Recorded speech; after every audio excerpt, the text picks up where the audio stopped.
राज्यातील अनेक नगरपंचायती आणि नगरपरिषदांमध्ये सर्वच पक्षाच्या राजकारण्यांकडून आपापल्या घरातल्या सदस्यांना मोठ्या प्रमाणात उमेदवारी देण्यात आली आहे। शिंदेंच्या शिवसेनेचे बदलापूर शहर शिवसेना शहराध्यक्ष वामन म्हात्रेंच्या घरातल्या 6 जणांना तिकीट देण्यात आले।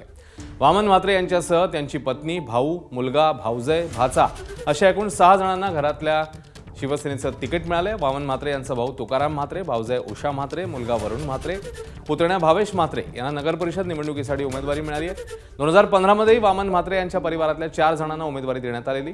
शिवसेनेच्या तिकीट वाटपानंतर भाजप नेत्यांनी या सगळ्या प्रकारावर टीकास्त्र सोडलं। यावर आता एकनाथ शिंदे आणि शिवसेनेचे नेते काय बोलणार याकडे सगळ्यांचंच लक्ष आहे।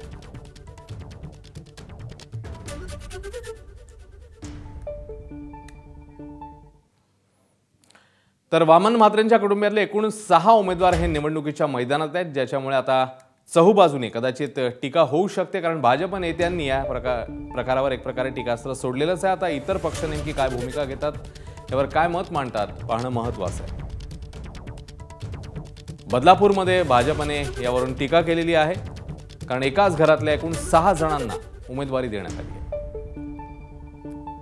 वामन म्हात्रे हे शिवसेनेचे नेते, त्यासोबतच त्यांच्या पत्नी वीणा म्हात्रे, बंधू तुकाराम म्हात्रे, त्यानंतर भाऊजाई उषा म्हात्रे, वामन म्हात्रेंचा मुलगा वरुण म्हात्रे आणि पुतण्या भावेश म्हात्रे अशा एकूण 6 जणांना हे तिकीट देण्यात आले। तिकडे मोहोळ नगर परिषद निवडणुकीचा प्रचारही शिगेला पोहोचला। आरोप प्रत्यारोपामुळे मोहोळ नगर परिषद निवडणूक गाजते। माजी आमदार राजन पाटील यांच्या नेतृत्वाखाली भाजप या ठिकाणी निवडणूक मैदानात आहे। भाजपने या ठिकाणी शीतल क्षीरसागर यांना नगराध्यक्ष पदासाठी उमेदवारी जाहीर केली आहे। मोठ्या सभा आणि रॅलीपेक्षा भाजप या ठिकाणी डोर टू डोर प्रचारावर भर देताना पाहायला मिळतोय।